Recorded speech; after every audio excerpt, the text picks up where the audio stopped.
Subscribe to Infidelity Tales Studio. Now, let's begin. The call came at 2:47 a.m. Phoenix time. I was in the middle of a product launch meeting with our Asian distributors when my phone lit up with Elena's name. My daughter's nanny never called this late unless something was wrong. I excused myself and stepped into the hallway of the Ritz-Carlton. "Elena, what's happening?" Her voice was shaking. "Mr. Mitchell, I need you to check your email right now. I recorded something tonight. I'm so sorry I didn't tell you sooner. I was scared, but tonight was too much. I can't stay quiet anymore." My blood went cold. "What are you talking about? Is Sophie okay?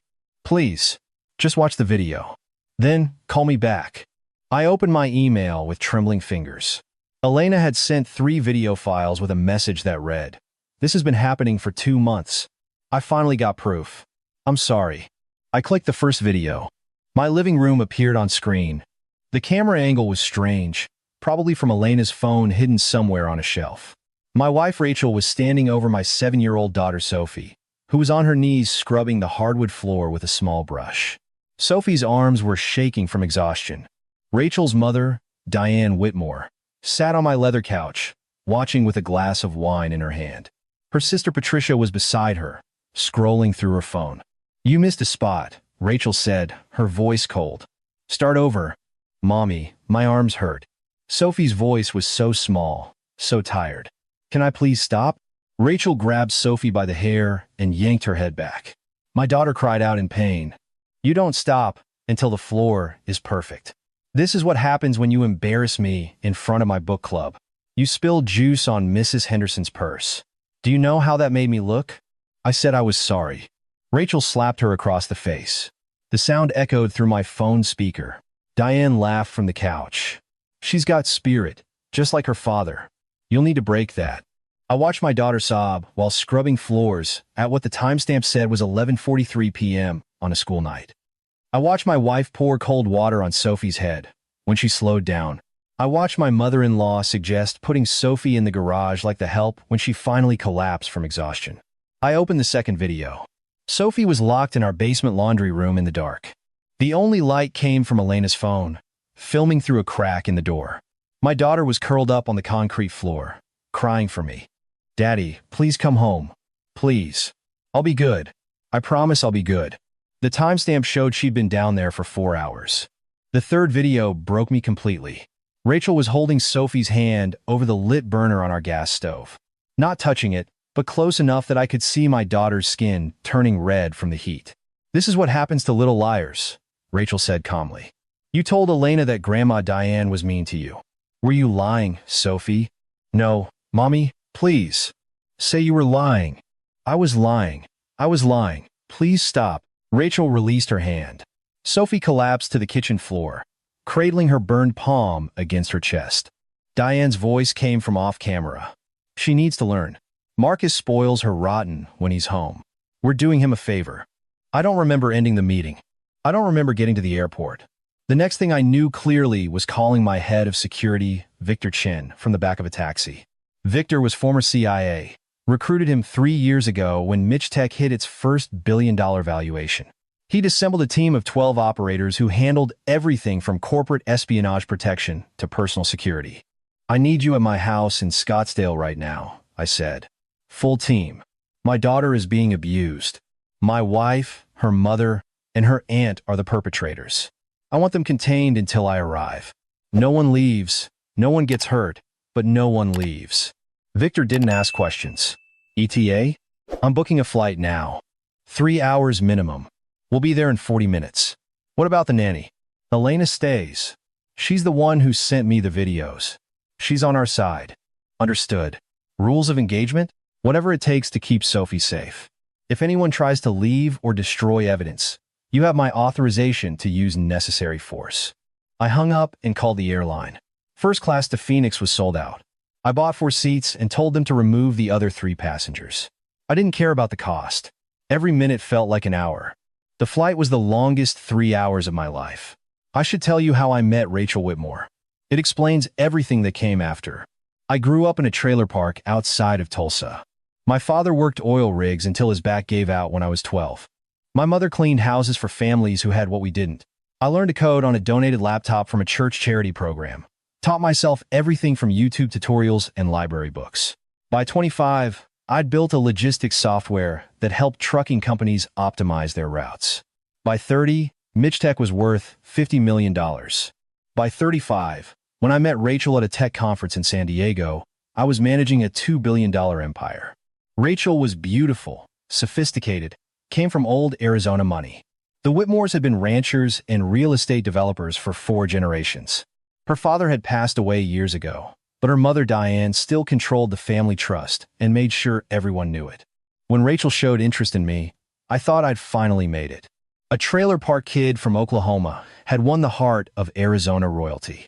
We married within a year. Sophie came 2 years later. I should have seen the signs earlier. Rachel was always colder with Sophie than I expected a mother to be. She insisted on strict discipline, rigid schedules, punishments I thought were harsh but told myself were normal for wealthy families. I never had a normal family, so how would I know? Diane made comments about Sophie being too wild and needing proper training. I assumed she meant etiquette lessons or something. I was stupid. I was blind. I was gone too much, building my company while my daughters suffered. The nanny saw everything. Elena had been with us for 18 months, a young woman from Guatemala who'd become like a second mother to Sophie. She tried to tell me things weren't right, but I'd brushed off her concerns. Rachel had convinced me, Elena was dramatic, that she didn't understand American parenting. I believed my wife over the woman who actually spent time with my daughter.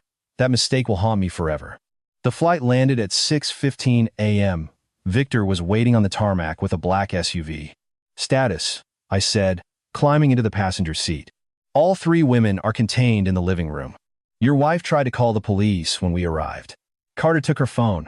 She's been screaming about lawyers and lawsuits for the past 2 hours. Where's Sophie? Upstairs with Elena. She's scared but physically okay.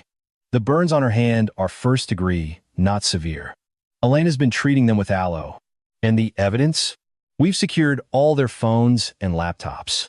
Found a group chat between your wife, her mother, and her aunt discussing Sophie's discipline schedule. They've been coordinating this for months. There are photos, Marcus.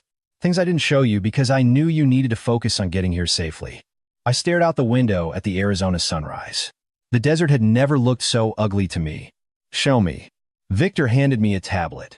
I scrolled through screenshots of the group chat. Rachel. She talked back to me in front of the gardener today. Basement for 2 hours? Diane. Make it 3. She needs to learn her place. Patricia. Send pictures. I want to see if she cried. There were photos. My daughter with bruises on her arms. My daughter locked in closets. My daughter made to stand in corners for hours with her arms raised above her head. The dates went back 2 months. Every time I traveled for business. Every single time. They waited until I was gone, I said. Appears so. Your wife has access to your calendar. She knew exactly when you'd be away. I put the tablet down before I shattered it against the dashboard. When we pulled into my driveway, I saw my wife's face in the living room window. Even from this distance, I could see her fury. I went to Sophie first. My daughter was in her room, curled up on her bed with Elena beside her. When she saw me, her face crumpled. Daddy.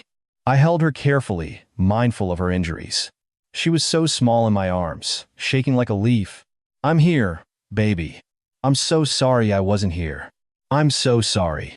I try to be good, she sobbed into my shoulder. I tried so hard, Daddy. But nothing I did was ever right. Mommy said I was broken. She said I was defective. She said it was your fault because you came from trash, and I inherited your trash genes. My jaw clenched so hard, I thought my teeth would crack. You're not broken, Sophie. You're perfect. And I'm never leaving you again. I stayed with her until she fell asleep, exhausted from crying. Elena sat in the corner, tears streaming down her face. I should have told you sooner, she said. I was afraid. Mrs. Mitchell said she would have me deported if I said anything.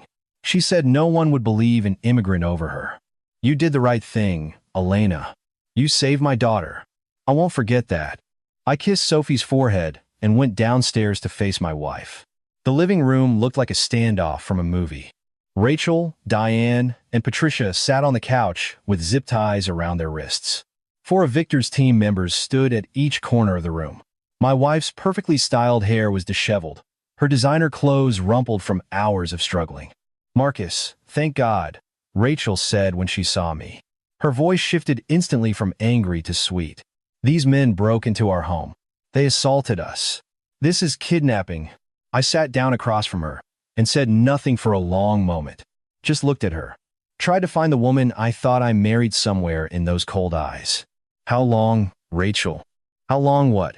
Marcus, you need to call off these thugs, and how long have you been torturing our daughter?" Her face flickered. "Just for a second. I don't know what you're talking about." I pulled out my phone and played the video of her holding Sophie's hand over the stove. The color drained from her face. "Elena," she whispered. "That little. Don't," I cut her off. "Don't say another word about Elena. She's the only reason I know the truth." Diane leaned forward, her voice dripping with condescension. "Marcus, you're overreacting. This is discipline, proper, old-fashioned discipline that children need. You wouldn't understand because of your background." "My background? You grew up in a trailer park. You don't know how to raise a child equality. Sophie has Whitmore blood in her, but she also has your blood. That defect needs to be corrected. We were doing you a favor." I laughed. It was not a kind laugh. A favor. "You locked my daughter in a basement. You burned her hand. You made her scrub floors at midnight. That's your idea of a favor?" She was becoming spoiled, soft. "Like you." Rachel's voice had gone cold again, the mask fully off now. "The Whitmores have standards, Marcus. Generations of success don't happen by coddling children. My mother raised me this way, and her mother raised her this way. Your mother abused you. My mother made me strong. Your mother made you into a monster." Rachel flinched like I'd slapped her. I stood up and addressed Victor. "Keep them here for 48 hours. No contact with anyone outside. I need time to get my legal affairs in order." "That's false imprisonment," Patricia shrieked. "You can't do this. I'm a billionaire, Patricia. I can do whatever I want. Just like the Whitmores have been doing whatever they want for generations." I looked at my mother-in-law. "Difference is, I'm not going to hurt anyone. I'm just going to take everything you have." Diane's face went pale. "What are you talking about?" "I did my research on the flight. The Whitmore Family Trust has been mismanaged for years. Your late husband made some very bad investments. You've been borrowing against properties, hiding debts, cooking the books. I have forensic accountants who will tear through your finances by tomorrow. Every dirty secret, every fraudulent transaction, every tax violation. You wouldn't dare. Watch me." I left them screaming threats and went to my study to make phone calls. The next 72 hours were a blur of lawyers, doctors, and law enforcement. Dr. Mariana Santos, a child psychologist recommended by my attorney, evaluated Sophie and documented everything. The abuse had been going on for approximately 9 weeks. Sophie had been conditioned to believe she was inherently flawed and deserved punishment. She'd learned to hide her pain so well that I never noticed anything was wrong during my brief time at home. "Your daughter is resilient, Mr. Mitchell," Dr. Santos told me. "With proper therapy and a stable environment, she can recover. But she cannot have any contact with her mother or these women again. The psychological damage would be severe." "That won't be a problem." I hired Gabriella Vance, the most feared family law attorney in Arizona. She'd represented clients against some of the oldest families in the state and never lost a custody case. "This is the most clear-cut case I've ever seen," she said after reviewing the evidence. "Full custody, permanent restraining order, and criminal charges are all but guaranteed. The only question is how much time they'll serve. I want maximum sentences. Given the video evidence, the medical documentation, and the systematic nature of the abuse, I'd say your wife is looking at 3 to 5 years. Actual prison time, not probation. The mother and aunt are accessories, so probably 18 months to 2 years each." "Good. And the financial side? Prenup was solid on your end." "She gets nothing. The Whitmore Trust is about to be audited by the IRS thanks to an anonymous tip. They'll be too busy fighting fraud charges to worry about contesting anything." The anonymous tip had come from my forensic accountants, who'd found evidence of decades of financial crimes hidden in the Whitmore family records. Tax evasion, insurance fraud, even a questionable death benefit claim from when Diane's husband died 15 years ago. The Whitmore empire was built on rot. I was going to burn it down. 5 days after I landed in Phoenix, Rachel, Diane, and Patricia were arrested. The videos have been turned over to police, along with the medical reports and the group chat screenshots. Rachel's mugshot made the local news that evening. The headline read, "Scottsdale socialite charged with child abuse." I watched the broadcast with Sophie asleep in my lap. She'd barely left my side since I got home. "Daddy," she murmured, stirring awake. "Yeah, baby. Is Mommy going to come back?" "No, sweetheart. Mommy made some very bad choices, and she has to face consequences for them. But she's never going to hurt you again. I still love her sometimes. Is that bad?" My heart broke into 1,000 pieces. "No, Sophie. That's not bad. That's because you have a good heart. You can love someone and still know that what they did was wrong. Those two things can be true at the same time." She thought about that for a moment. "Do you still love her?" "I love who I thought she was. But I don't think that person ever really existed." Sophie nodded solemnly, far too wise for 7 years old. She was pretending. Grandma Diane taught her how to pretend, out of the mouths of babes. The trial happened 4 months later. Rachel's defense attorney tried to argue that the discipline was cultural, traditional, that they were simply following practices that had been passed down through generations of the Whitmore family. The judge, a stern woman named Patricia Reeves who had 3 grandchildren of her own, was unmoved. "Counsel," she said, cutting off the defense's opening statement, "if you're about to argue that generational child abuse is somehow acceptable because it's been happening for a long time, I suggest you reconsider your strategy." The prosecution presented the videos, the medical records, and the group chat messages. Rachel sat stone-faced through it all, showing no remorse. The only time she reacted was when Sophie's recorded testimony was played. Dr. Santos had conducted the interview in a safe environment. With Sophie's face hidden from cameras, "Mommy said I was defective," Sophie's voice said through the courtroom speakers. She said Daddy loved me too much and it made me weak. She said Grandma Diane knew how to fix broken children. She said if I told anyone, they would take me away and put me in a foster home where bad things happen to little girls. "And how did that make you feel, Sophie?" Dr. Santos asked. "Scared. All the time scared.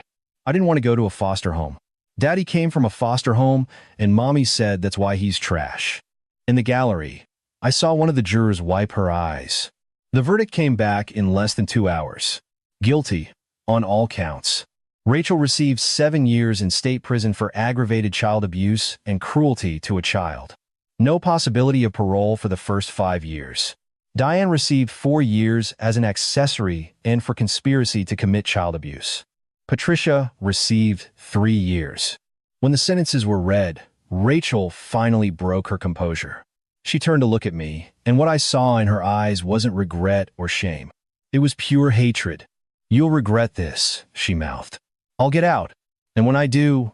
2 bailiffs led her away before she could finish. I didn't care about her threats. She had no power anymore. The Whitmore Trust had been dissolved after the IRS investigation found 30 years of financial crimes. Diane's properties were seized to pay back taxes and fines.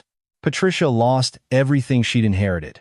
The mighty Whitmore family, for generations of Arizona elite, reduced to nothing. But I wasn't satisfied with just their destruction. I wanted something good to come from this nightmare. 6 months later, I launched the Sophie Mitchell Foundation. The mission was simple: protect children from abuse and help them heal when protection came too late. We funded child advocacy centers across Arizona, then expanded to New Mexico, Nevada, and Texas. We paid for therapy for kids whose families couldn't afford it. We supported foster children, aging out of the system with scholarships and job training. In the first year, we helped over 300 children. Sophie became our unofficial mascot.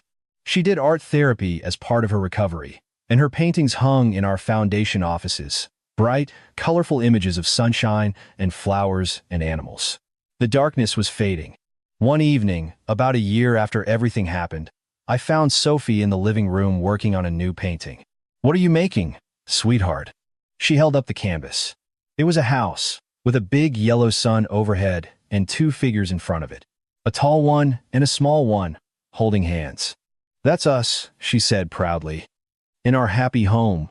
I sat down beside her. "I love it. Where should we hang it?" "In your office. So when you're working, you can look at it and remember we're happy now." I pulled her into a hug. I don't need a painting to remember that. But I'll hang it up anyway, because you made it and everything you make is special. She giggled and hugged me back. The flinching was gone. The nervous looking over her shoulder had stopped months ago. She was becoming a regular kid again, messy and loud and full of questions. Dr. Santos had been right. Children are remarkably resilient, but they need safety first. They need to know that the people who are supposed to protect them will actually protect them. I failed Sophie for 9 weeks. I left her alone with monsters because I was too busy building an empire to see what was happening in my own home. I'll never make that mistake again. Last month, I got a letter from Rachel.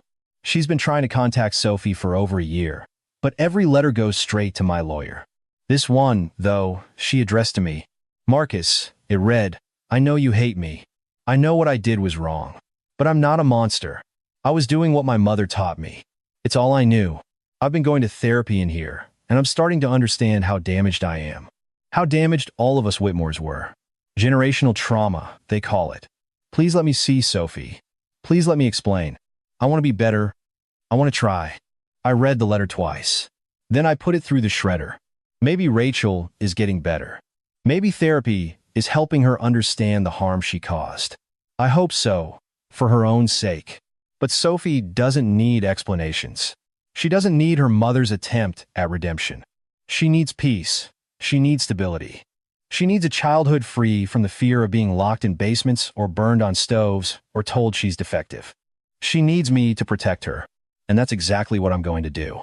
Because here's what I learned from all of this. Real strength isn't about discipline or toughness or breaking someone until they submit. Real strength is about knowing when someone needs protection and being willing to do whatever it takes to provide it. The Whitmores thought they were strong because they'd been hurting their children for generations and getting away with it. But their empire crumbled the moment someone with real power decided to stand up against them. Money doesn't make you untouchable. Connections don't make you invincible. The only thing that truly protects you is having people who love you enough to fight for you. Sophie has that now. She always will. Last night, she asked me to read her a bedtime story. She's almost 8, plenty old enough to read herself, but she likes the routine, the comfort of my voice in the darkness. When I finished, she looked up at me with those big brown eyes. Daddy, are we safe now? I kissed her forehead. Yeah, baby, we're safe. Forever? Forever. She smiled and closed her eyes. Within minutes, she was asleep, peaceful and unafraid. I sat there for a long time, watching her breathe, thinking about how close I came to losing her. Not to death, but to something almost worse. To having her spirit broken by people who were supposed to love her. The Whitmores are gone now. Rachel will be in prison for at least 5 more years.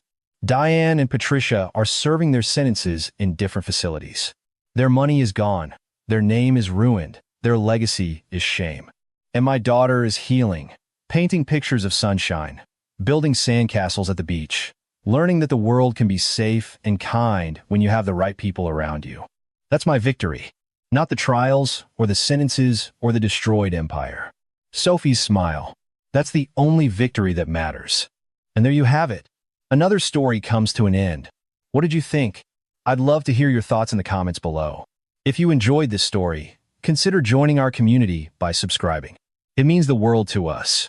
For more stories like this one, check out the recommended videos on screen, and I'll see you in the next one.